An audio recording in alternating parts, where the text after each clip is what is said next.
Di channel ini, kita udah membahas berbagai ajang balapan dunia, mulai dari balapan ketahanan dengan mobil prototype sampai balapan off-road dengan mobil rally. Itu semua menarik banget, tapi yang belum pernah gue lakukan adalah membahas ajang balapan yang sudah punah. Dan menurut gue sayang banget sih kalau dilupakan begitu saja, karena ini merupakan asal-usul dari maraknya balapan GT di dunia. Bukan hanya itu, tapi mobil yang digunakan juga sangat beragam dan memiliki performa yang luar biasa. Jadi tanpa basa-basi lagi, langsung aja gue perkenalkan lu dengan FIA GT Championship. Untuk mempermudah pembahasannya, gue akan mulai dari sejarahnya, format balapan, mobil yang digunakan, dan terakhir adalah beberapa pembalap yang bersaing di kejuaraan ini. Kita mulai dari tahun 1992, yang merupakan tahun terakhir dari World Sports Car Championship atau WSC. Berakhirnya kejuaraan ini merupakan akibat dari campur tangannya FIA yang mewajibkan setiap tim untuk menggunakan mesin 3.5 liter yang naturally aspirated. Tapi mereka bebas menentukan jumlah piston yang mau digunakan. Lalu, kenapa aturan baru ini bermasalah? Karena ini sama saja meminta semua yang ikut WSC untuk menggunakan mesin F1. Dan kita semua tahu seberapa mahalnya biaya pembuatan dan operasional mesin tersebut. Banyak tim yang berpikir, kalau kita udah capek-capek nih ngeluarin duit untuk membuat mesin F1, ngapain kita pakai balapan di sini? Akhirnya banyak tim yang keluar dari WSC, dengan yang tersisa hanya Peugeot dan Toyota. Makanya tahun 1992 merupakan musim terakhir dari WSC, karena udah nggak ada lagi yang tertarik untuk berpartisipasi. Sejak WSC berakhir, nggak ada ajang balapan internasional untuk mobil sport. Yang tersisa hanya balapan tingkat nasional atau hanya balapan yang menggunakan satu tipe mobil. Dari situ, datang 3 orang yang punya rencana untuk mengubah keadaan tersebut. Mereka adalah Jürgen Barth dari seri balapan Porsche, kemudian Patrick Peter dan Stefan Rattel dari seri balapan Venturi bertemu dan mulai menyusun kerangka berpikir. Untuk apa? Untuk menciptakan ajang balapan mobil sport yang bertaraf internasional. Akhirnya kerja keras mereka membuahkan hasil, karena pada tahun 1994, mereka meluncurkan BPR Global GT Series. Tapi sebelum gue lanjut, gue mau nanya dulu, apakah lu tahu apa kepanjangan dari BPR? Gue kasih waktu ya supaya lu coba tebak.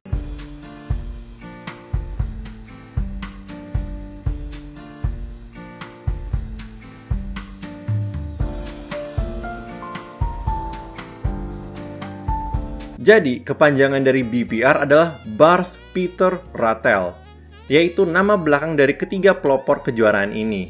Mereka nggak bohong loh pas mengatakan kalau ini balapan internasional, karena di musim pertamanya di tahun 1994, mereka mengadakan balapan di Prancis, Spanyol, Italia, Belgia, Jepang, dan Cina. Dari tahun 1994 sampai 1996, BPR Global berhasil menarik banyak tim untuk bersaing dan menawarkan balapan yang seru untuk ditonton. Terutama karena mereka menggunakan 2 kelas mobil balap, yaitu GT1 dan GT2. Nanti akan gue jelasin lebih rinci di bagian jenis mobil yang digunakan. Melihat kesuksesan ini, FIA di tahun 1997 memutuskan untuk turun tangan dan mengambil alih BPR Global. Dari sini, namanya akan diubah menjadi FIA GT Championship. Sejak 1997 sampai 2009, kejuaraan ini mengalami perkembangan yang pesat. Karena banyaknya tim yang berpartisipasi, terdapat juga beragam mobil yang digunakan, mulai dari Corvette, Maserati, Celine, dan sebagainya. Tapi di tahun 2010, kejuaraan ini digantikan dengan FIA GT1 World Championship. Kelas GT1 dan GT2 yang sebelumnya balapan bersama akhirnya dipisahkan, dan yang GT1 dijadikan sebagai kejuaraan dunia. Awalnya, masih banyak yang tertarik untuk ikutan. Tapi pada tahun 2011, udah langsung kelihatan tanda-tanda kehancuran. Banyak yang nggak mau lanjut karena biaya untuk mobil GT1 terlalu mahal dan mobil tersebut hanya bisa digunakan di kejuaraan ini. Itu kenapa 2012 menjadi tahun terakhir dari FIA GT1 World Championship. Cuma bertahan 3 tahun loh, dan udah deh, langsung gulung tikar. Sayang banget ya. Oke, tadi gue udah ngebahas tentang sejarahnya. Sekarang waktunya kita melihat format balapannya. Sejak zaman BPR Global sampai tahun 2009, FIA GT Championship adalah ajang balapan ketahanan dengan 2 kelas mobil balap. Itu kenapa? Terdapat 2 sesi kualifikasi. Kemudian untuk balapannya, hampir semuanya berlangsung selama 4 jam dengan pengecualiannya adalah pada Suzuka 1000 km yang berlangsung sekitar 6,5 jam. Tapi sejak tahun 1998, format balapannya diubah dari yang sebelumnya berdasarkan jam menjadi berdasarkan jarak tempuh dengan semua balapan kecuali Suzuka sepanjang 500 km.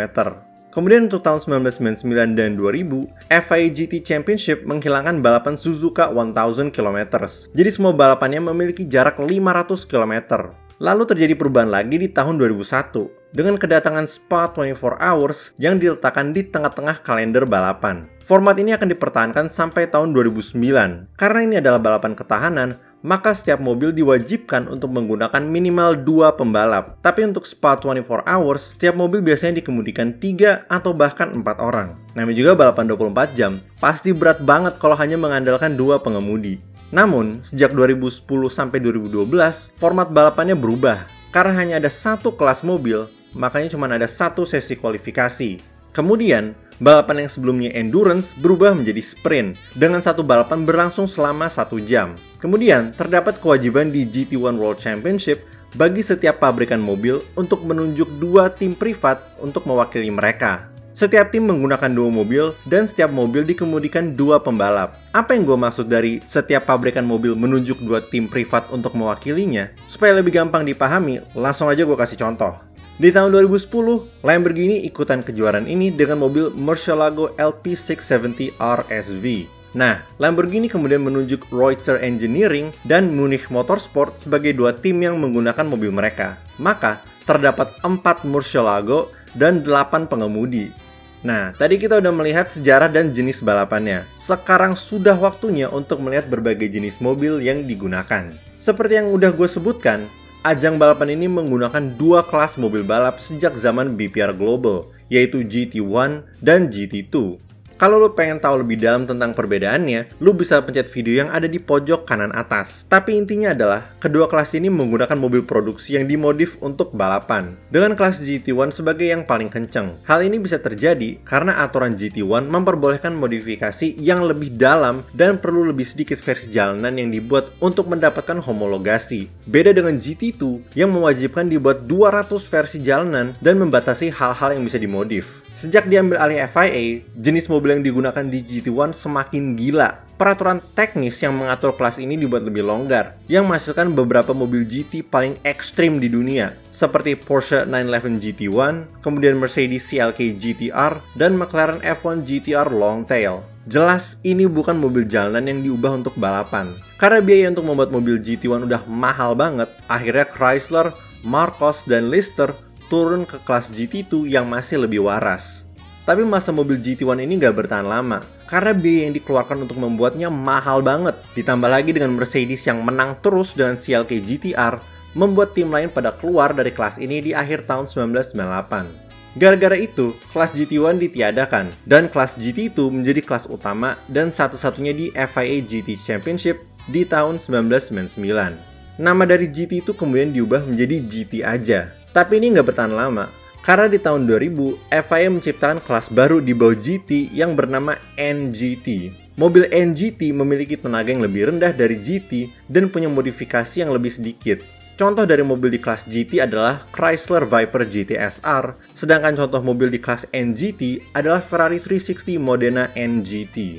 Kemudian di tahun 2005, nama dari kedua kelas ini diubah menjadi GT1 dan GT2. Kembali seperti dulu nih, walaupun namanya berubah, peraturannya masih sama. Tapi jenis mobil yang digunakan di GT1 jadi semakin mantep. Dengan yang paling menonjol adalah Maserati MC12 GT1. Kalau pengen tahu lebih dalam tentang mobil ini, langsung aja pencet video yang ada di pojok kanan atas. Tapi kalau lo mau singkatnya, mobil ini membawa kejuaraan bagi Vitaphone Racing Team dari tahun 2005 sampai 2010. Menurut gue itu udah cukup menjelaskan seberapa hebatnya mobil ini. Sedangkan di kelas GT2, mayoritas dari timnya menggunakan Porsche 911 996 GT3 RS. Kemudian di tahun 2010, walaupun sudah berubah jadi GT1 World Championship, jenis mobil yang digunakan nggak mengalami banyak perubahan. Masih terdapat berbagai mobil GT1 yang udah dikenal banyak orang. Tapi sesuatu yang unik terjadi di tahun 2012.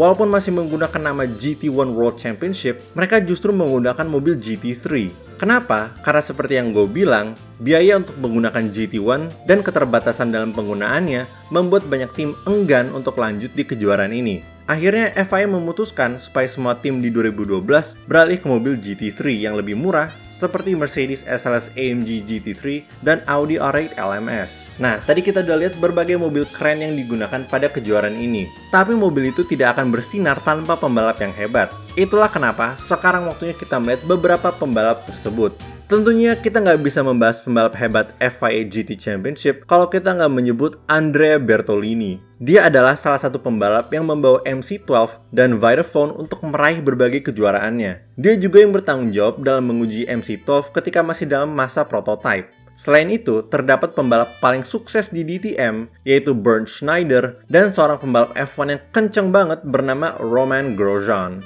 Oke guys, sampai situ dulu untuk video kali ini. FIA GT Championship adalah kejuaraan mobil GT yang keren banget. Yang sayangnya udah nggak ada lagi karena biaya untuk mobil GT1 yang terlalu tinggi.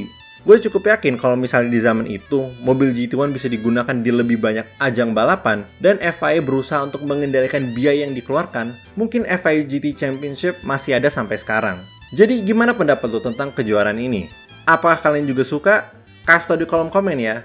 Kalau kalian suka video kali ini, jangan lupa untuk like. Kalau nggak suka, silahkan dislike. Dan kalau suka banget, kalian bisa subscribe dan pencet tombol join di bawah untuk menjadi member. Makasih banyak guys!